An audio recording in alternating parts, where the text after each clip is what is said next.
Hey everybody, welcome back to the channel. Well, today guys, I'm excited because I'm doing a follow-up gear review.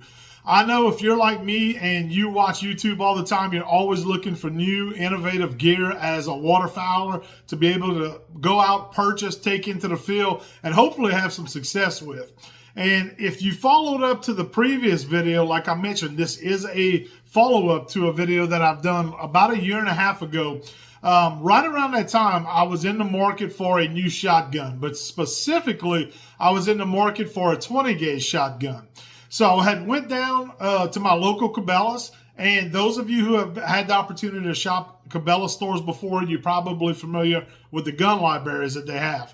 And in those gun libraries, a lot of times it's going to be used and new guns. Maybe some guns are discontinued, or they may go out to an auction, a local auction, and purchase in bulk a bunch of new firearms. So Cabela's does a really good job of keeping that inventory fresh. And last year when I had walked into my Cabela's, I had kind of had the concept that I wanted to downsize to a 20 gauge for all my waterfowling, or at least to give it a try. I came across this gun right here that I did an initial video on, guys. And this is a Stoger M3020 Semi Automatic inertia driven shotgun. And when I held this gun in the store, guys, I was impressed with it. You know, I always knew the name Stoger in the industry. Stoger has been known as an entry level, I guess you could say, kind of a budget friendly platform and brand name that is also a part of a parent company that Benelli owns. So Benelli, Franke, Stoger has always been kind of hand in hand with each other.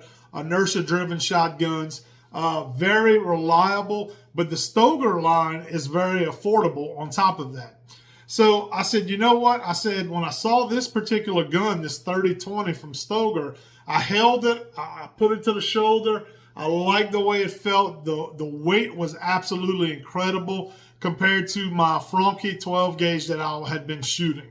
So I decided to pull the trigger, no pun intended, I guess you could say, pull the trigger on this particular gun. And now I want to come back with a follow-up to tell you a little bit about it and my experiences with it now that I've been using it for about a year and a half. So I put it through a complete season last year. And I have to say, I was very, very impressed with this Stoger M3020.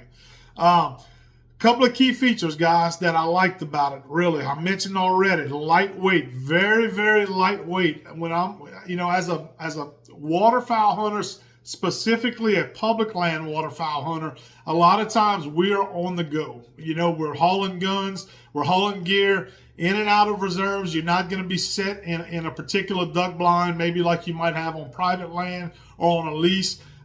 You know, you're hauling your gear in and out. Well, your shotgun is a big part of that. So the lighter that I could get hauling my gear into these reserves, into these public land areas, that was something that was very important to me. And I know it may not seem like a lot, but there is a big difference when you're hauling all that gear in and out. And many of you already know that.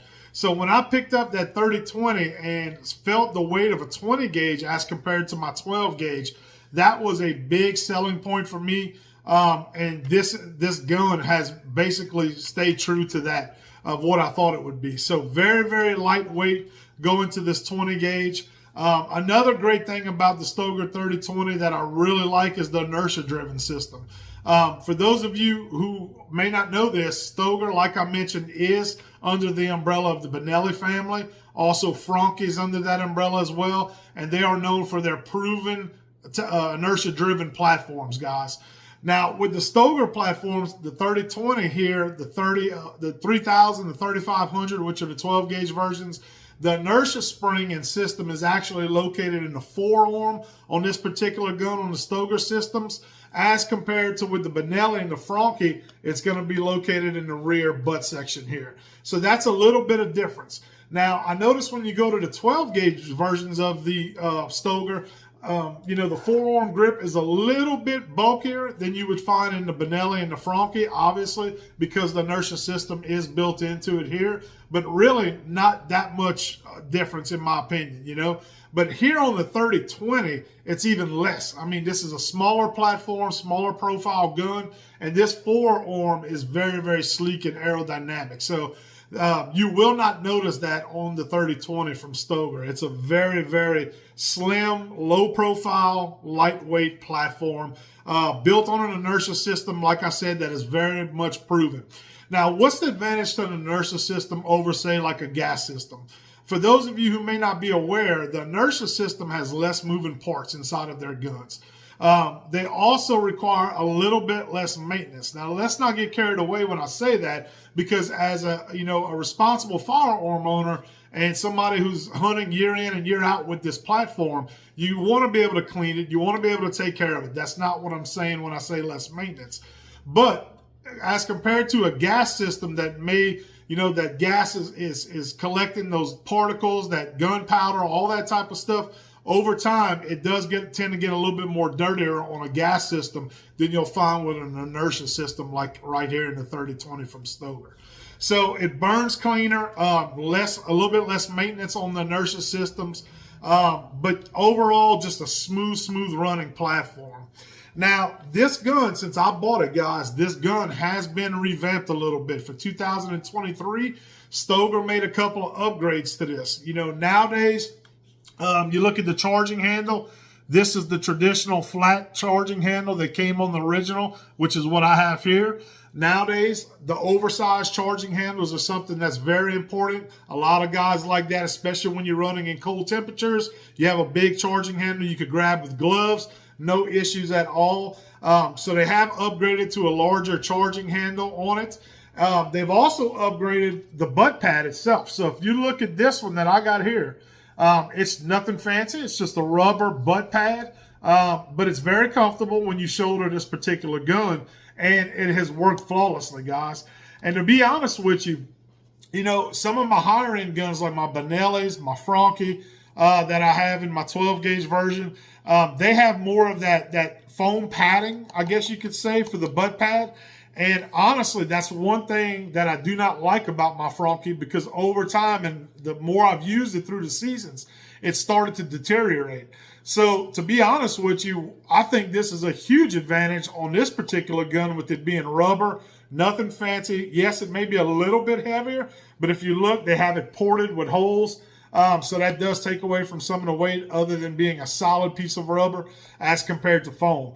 But I think the rubber, in my opinion, is something that's very durable, guys. I think it's going to last longer than a lot of the foams that they use now on some of the high-end guns. So honestly, I think, and I look at it as a benefit on this particular gun. I really, really like the rubber butt pad. It's comfortable, like I mentioned. But overall, guys, I have been extremely impressed with this gun, with this little 3020. As a matter of fact, I have a lot of friends of mine that I hunt with, that when I was showing up to hunts, they were looking at me, asking me what gun I was shooting.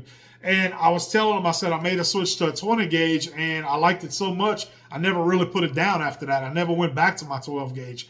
And one of my biggest fears by going to a 20 gauge was that I was going to lose distance on shots. I was going to maybe not be able to reach out and touch some of those birds that I could with my 12 gauge. And that has not been the case at all. I can tell you that. A smaller gauge, it's allowed me to not only drop weight, have easier access to carry it in and out of spots like I mentioned, but I'm also changed up my ammunition a little bit. I was shooting, in my 12 gauge, I was shooting a lot of 2s, 3s, 4s, to where with a smaller gauge now, I'm trying to get more pellets out of it. And I found a lot of success with 6s, 5s, and 4s. That's been the 3 that I've really ran through this gun. Now, another great thing about the gun, and specifically talking about the Stoger 3020 right here, is ammunition that it runs, guys. It has ran everything that I have put through this gun. I have had 0 failures, and when I tell you 0 failures, I mean absolutely 0 failures in this gun since I've bought it. A year and a half of use out in the woods, the Louisiana swamps, the Louisiana salt marshes. We could go through some pretty tough environment with these guns. And when I take it apart and I look at the inside of it, there's no rust on the inside of it. But I do clean it. Like I mentioned, I do take it apart. What I tend to like to do is I clean it before the season. And then at the split of the season, we usually have 2 splits here in Louisiana. I'll take it apart at the split. I'll give it a little wipe down again. And then I'll go the remainder of the season. And at the end of the season, I go ahead, take it down, clean it, and then put it back in the gun cabinet until the following season. When I have taken it down, being in the saltwater marshes, being in the swamps, all that type of stuff, a lot of harsh environments, it has held up with no rust inside the gun. Been very, very impressed with the components of the Stoger gun. And to be honest with you, like I mentioned, Stoger has always been known as a budget gun. But there's a lot of high quality components that are on this gun. If you look at the finishing on it, the machine parts of the gun itself, the guts of it, I guess you could say, they are very well polished. There's not a lot of rough edges on it. And the gun seems to be put together very, very solidly. To be honest with you, I really can't find a whole lot of negatives with this gun. There's not really any that I could give you guys because I've had such a great experience with my Stoger 3020. The price point on this gun when I bought it was right around $500 for the 20 gauge version of it. It came with 4 or 5 chokes in the system that are what I'm still shooting now. I also have an extended choke. I use a Carlson's Cremator extended long range choke in this gun. Which is something that I should mention. It does fit all of the Beretta Benelli mobile choke systems in these Stoger guns. So that's something that's very nice that you could use those chokes in multiple guns and they will fit multiple guns. But what I've stuck with is pretty much if I'm going to be hunting open water, I'm taking further shots out, I'll go with the Carlson's Cremator. That's what I patterned whenever I bought that choke, and I thought it did really well. So I kept it. I stuck with that one as my long range choke. But for the most part, I have to be honest, a lot of hunting that I do is going to be shots that are in that 20 to probably 40 yard, 50 yards range. We're hunting inside the woods a lot of times here in Louisiana. Or hopefully I'm hunting the saltwater marshes and I'm trying to get those birds in on the decoys to take good ethical shots to get clean kills with them. And I really don't try to, push it nowadays with what a lot of us term as sky busting or something like that. I try to get them close if I can. But when I'm trying to, get those birds close like that, where I'm shooting the majority of my shots from 20 to 30 to 40 yards out, I'm using the modified choke that came with it, the factory modified choke that came with it. It's right there. And I do take those out every couple of hunts since we do hunt in a lot of harsh conditions. I'll take that choke out, unscrew it, and then I'll wipe it down, put a little bit of grease or a little bit of rim oil, something like that, just to keep it. And I don't over tighten the choke. That's something that's very important, guys. If you're going to go a whole season, you're not cleaning your gun, you're hunting saltwater, you're hunting harsh conditions, your guns are getting wet, maybe you're a kayak hunter or something like that. If you over tighten those chokes, and then they get wet, ultimately they're going to want to lock up on you. So that's a piece of advice I would tell you with any of these guns nowadays is don't over tighten those chokes. Get them hand tight and then leave them alone at that point. So, but honestly, guys, like I said, a lot of good to say about the Stoger 3020. I wanted to wait to do a follow-up, get a good bit of rounds through this gun. Like I mentioned, never had a failed shot. When I pull the trigger, this Stoger 3020 simply goes boom, guys. It shoots every time, and it will eat ammunition. Anything you throw at it, it'll pretty much eat it. I have shot Boss shot shells through it. I've shot heavy steel. I've shot a lot of the major name brands, and I've also shot a lot of cheaper ammunition, guys, through it.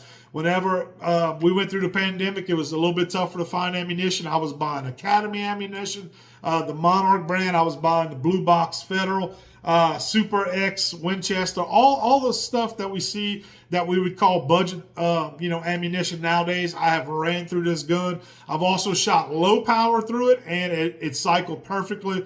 No problems, even considering it's an inertia gun.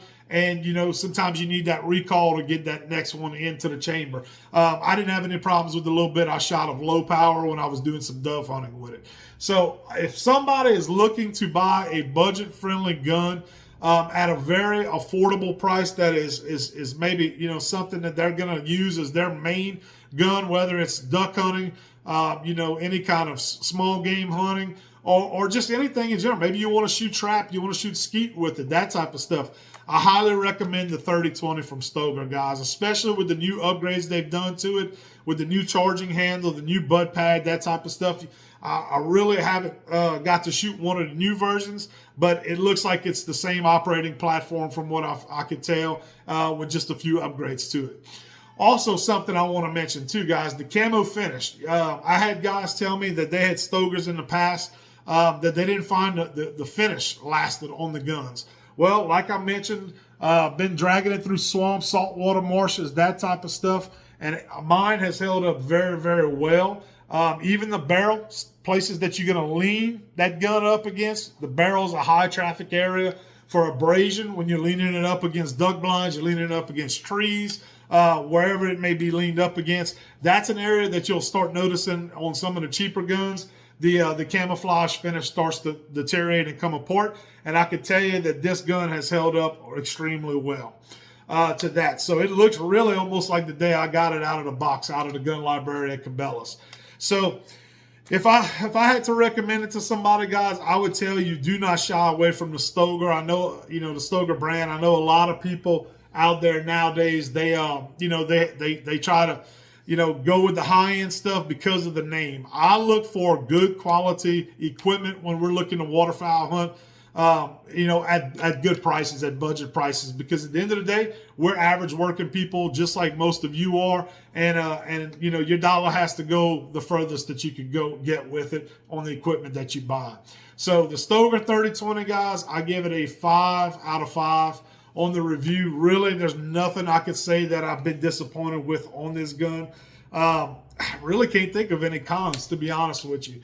It goes boom. It feeds any kind of ammunition you put through it. It's lightweight, and I did not have to sacrifice distance or birds that we harvest by going to a 20 gauge. And I know that has nothing to do with the brand and the review of the brand, but going to a 20 gauge is something that was very beneficial for me for the reasons that I mentioned, guys.